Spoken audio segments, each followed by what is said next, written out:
A court decision expected tomorrow could decide the fate of the Trans Mountain pipeline expansion. The Federal Court of Appeal will rule on a case featuring nearly 24 groups that argued the government didn't adequately consult with First Nations before the National Energy Board reviewed the project. Experts believe a ruling in the group's favor could kill the pipeline expansion. Also tomorrow, Kinder Morgan's shareholders will vote in Calgary on whether to approve the sale of the pipeline to the federal government for $4.5 billion. Work is coming to a halt on the multi-billion-dollar Trans Mountain expansion. That's according to a federal court of appeal ruling, handing First Nations and environmental groups a major victory. As CTV's Maria Weisgarber reports, the decision has left Ottawa scrambling to figure out what comes next. Against the backdrop of Burrard Inlet, where tankers make their way to and from the Kinder Morgan terminal in Burnaby, a gathering filled with jubilation. We're winning. Cheers, hugs and smiles among First Nations members after the Federal Court of Appeal ruled in their favor, a decision that puts the controversial Trans Mountain pipeline expansion project on hold. I really believe today is a turning point. In a lengthy and detailed decision, the court found the Government of Canada failed in its consultations with First Nations, saying missing was a genuine and sustained effort to pursue meaningful two-way dialogue. This government played politics with our livelihood. They did not behave honorably, and the courts agreed every step of the way. The court also found the National Energy Board unjustifiably excluded project-related tanker traffic during the review, leading to successive unacceptable deficiencies in the board's report and recommendations. We believe this project is in the national interest. Canada's finance minister says the government is reviewing the ruling. Not long after the court's decision was released, Kinder Morgan shareholders voted to approve selling the project to the federal government for $4.5 billion. We will respond promptly. That's what the court has asked us to do, and we will do that. But we've not yet gotten to conclusions on the exact response. One possible response, an appeal to the Supreme Court of Canada. There is certainly a standing pressure from the business community who've taken this pipeline as a test for the overall ability of Canada to deliver big projects. At the outset of this battle, I said this pipeline will never see the light of day, and I still believe that to be true. In the meantime, Trans Mountain says it's going to be suspending construction-related activities on the project for now. Yeah. And Maria joins us live now from the waterfront. Maria, what is the court asking the government to do?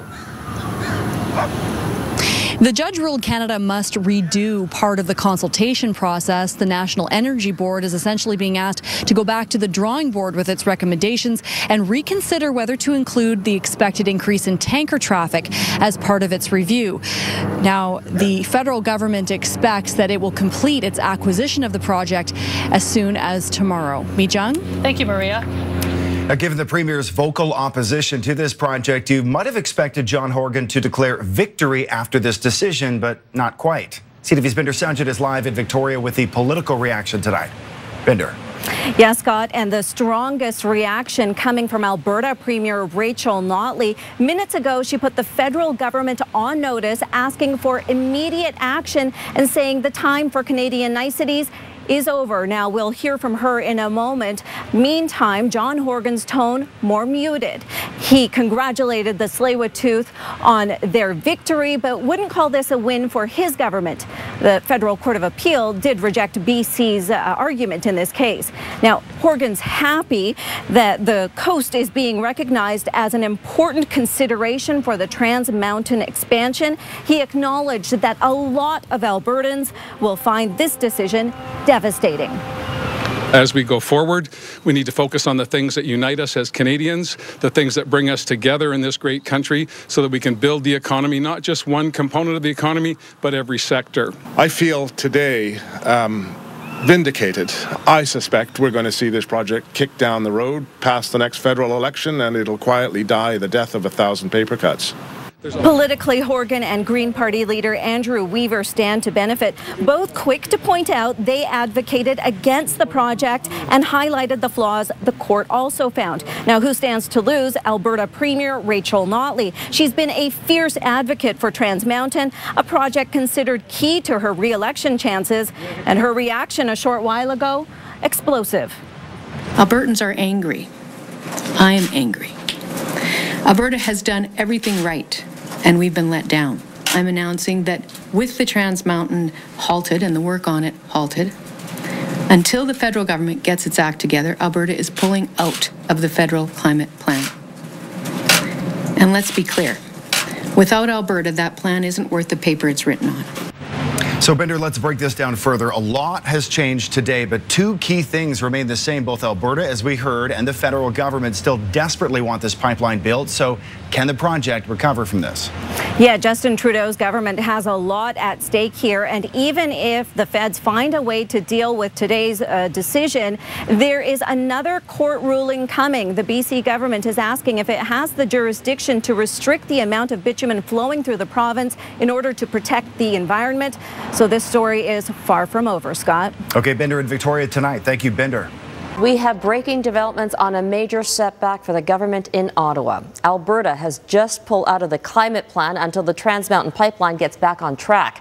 Earlier today, the Federal Court of Appeal quashed the project. It's the first major court ruling against the project, and it blasted the Trudeau government on two fronts. In the decision, the judges say Canada displayed a closed-mindedness when concerns were expressed, and that Canada was obliged to do more than passively hear and receive the real concerns of the Indigenous applicants. The pipeline has been a source of contention between Alberta and British Columbia. That's when the federal government stepped in and paid $4.5 billion for a project that is now on pause. Construction of the Trans Mountain pipeline just restarted 2 days ago, but now it is grinding to a halt. The Federal Court of Appeal overturning the approval of the pipeline expansion in a shocking and unanimous ruling on two key fronts: that Indigenous groups were not heard from, the duty to consult was not adequately discharged, and that the process didn't consider the environmental impact, the unjustified failure to assess the effects of marine shipping. Coastal Indigenous groups are praising the court's ruling. We're here to protect what we need to protect for our future generations, and that is the bottom line. They must stop picking fights with Indigenous people. We will win. We won today, we will win again. But reacting to the blow from the courts, the federal finance minister reinforced the expansion project will be built, saying it's in the national interest. We will analyze this decision. It's a 275-page decision, and we will respond promptly. That's what the court has asked us to do, and we will do that. Options include launching an appeal to the Supreme Court, possibly legislating the project or addressing the specific failings identified by the federal court. I expect there are paths to addressing the court's issues. The question becomes, how long will it take? It was an abominable decision. This former pipeline company executive says the decision puts the government in a terrible place. That it just reinforces that you can't get major infrastructure projects built in this country because even after you think you have approvals, courts second guess what occurs. The news broke just minutes before a closed-door Kinder Morgan Canada meeting where more than 99% of shareholders voted to approve the $4.5 billion deal to sell the pipeline and the expansion to the federal government. None of this changes that, but the timing couldn't be worse, said one shareholder. It's a battle. It's a stupid one, but it's a battle, right? And they're going to have to fight it. A fight? That's an understatement, Reid. So on the decision to purchase the pipeline, should we take it to mean that Canadian taxpayers are on the hook for a lemon? Well, it's a good question, Robin. The $4.5 billion includes some of the expansion costs, but it also includes the existing pipeline, which has been in operation since the 1950s. So there is some revenue there. The bigger question is if or when the expansion does go forward, how much will it cost? The initial estimates were a $7.4 billion price tag, but many people say that was a lowball figure, and that doesn't include what happened today. Robin? Reid Feisting, Calgary. Thanks, Reid. This pipeline is in the national interest and will get built, but construction will go ahead. Get that pipeline built. This is a pipeline in the national interest, and it will get built. Remember that? All along, Justin Trudeau insisted there was nothing to hold back the pipeline. Well, today's legal ruling changed that. Let's bring in Catherine Harrison. She's a political scientist at the University of British Columbia and an expert on environmental and energy policy. She joins us from Boston tonight. Catherine, Prime Minister Trudeau's whole climate plan was predicated on building this pipeline and getting Alberta on board with a carbon tax. Is that plan now doomed? You know, that depends on Justin Trudeau. It's certainly highly unusual, and one might say bizarre, to have a climate action plan that is predicated on expanding fossil fuel production and export, but that is what we have. It depends on what Rachel Notley does. Will her government withdraw its support for the national climate strategy? And if they do, is Justin Trudeau willing to take unilateral federal action? He said he will in Saskatchewan and Ontario, and the federal government certainly has the constitutional authority to establish a carbon tax in Alberta on their own if Alberta withdraws. Today, the finance minister blamed a flawed National Energy Board process on the previous Conservative government. Does that argument wash? You know, I don't think so. I do think that the NEB environmental assessment process under the 2012 Canadian Environmental Assessment Act was flawed, and the Federal Court of Appeal is critical of the NEB's process. However, it was the decision of the federal cabinet to accept all of the findings of the NEB when they didn't need to, and in fact the court is critical of that. It was the federal government's false assumption that they weren't allowed to impose any additional conditions, and that limited the meaningful consultation with First Nations. And it was also this government's decision to buy the pipeline, knowing that there was uncertainty still with the case before the courts. Trudeau has emphasized reconciliation with First Nations. Where does today's ruling leave that effort? It's a pretty significant rebuke to the Prime Minister, one who has said that his top priority is reconciliation, to have the Federal Court of Appeals find that Trudeau's cabinet failed to meaningfully consult with First Nations, and to have a two-way dialogue with those First Nations. I think this is not going to be resolved before the anticipated federal election in 2019, and so I think it hurts the Prime Minister's credibility on reconciliation, and I expect the opposition parties will be playing clips of that, and also of the Prime Minister saying this pipeline will be built in the 2019 federal election. Catherine Harrison, thank you for your time. You're very welcome. We are pulling out of the National Climate Plan, and I am calling on the federal government again to take this to the Supreme Court, to call an emergency session of Parliament to fix this mess and to get construction restarted. But Ottawa says the court decision actually shows why Ottawa had to get involved in a mega project it deems necessary. What we really saw today was a confirmation that our government's decision to buy this pipeline, because of political risks that were hard for a private sector actor, was absolutely the right conclusion. What will be the impact on the economy? The latest GDP numbers today show that the Canadian economy grew 2.9% annualized in the second quarter. Solid expansion, but lower than expected because business spending increased only 0.4%. Business investors have been understandably nervous over NAFTA and major projects like Trans Mountain getting built. When we have problems getting the national infrastructure projects done, it actually sends a broader message to international investors about whether Canada should be the destination for their capital. And being a small open economy, we need to attract foreign money. Political backlash was inescapable. While there are First Nations who support the project, it is the opponents who've got the wind at their backs. And while Conservatives began what the court now calls a flawed process, they're making sure the Liberals wear this setback. This is just a complete failure for the Trudeau government's handling of the energy sector, and Canadians time and time again are on the hook having to pay for Justin Trudeau's failures. The finance minister wouldn't guess how much more the project might cost now, but it is certain to take longer to get built and to recover Ottawa's investment. Eric Sorensen, Global News, Toronto. It's official. Canadian taxpayers now own the Trans Mountain Pipeline project. Today, the federal government's $4.5 billion offer to Kinder Morgan was finalized. The Prime Minister says Canada is committed to the expansion, despite the bombshell court ruling yesterday that quashed it.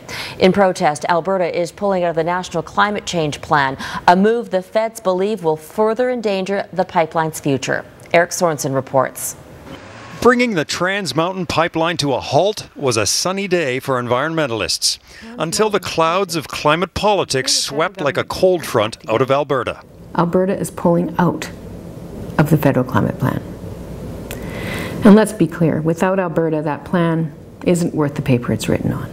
Of course, that is very worrying. Suddenly, a setback for environmentalists. Hopefully, the federal government will stand firm on its commitment for climate action. The Prime Minister suggested today it will stand firm. We have moved forward on a national plan to fight climate change, putting a cost on pollution. But that national plan was announced 2 years ago, when most provincial governments were Liberal and First Ministers were almost all on side with carbon pricing.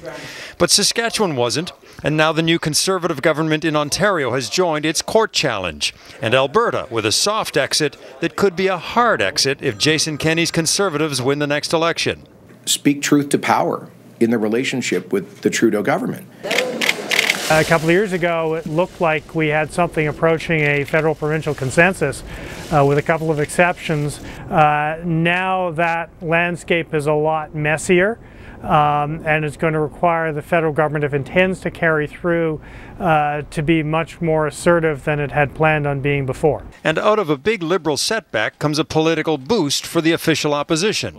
The Trudeau government could not even follow its own process. Some irony for climate advocates wary of Conservatives benefiting politically. It's unfortunate, yes, of course there's going to be some opportunistic politics happening here. Legal experts believe the Trudeau government has the authority to implement carbon pricing in every province, whether some premiers want it or not.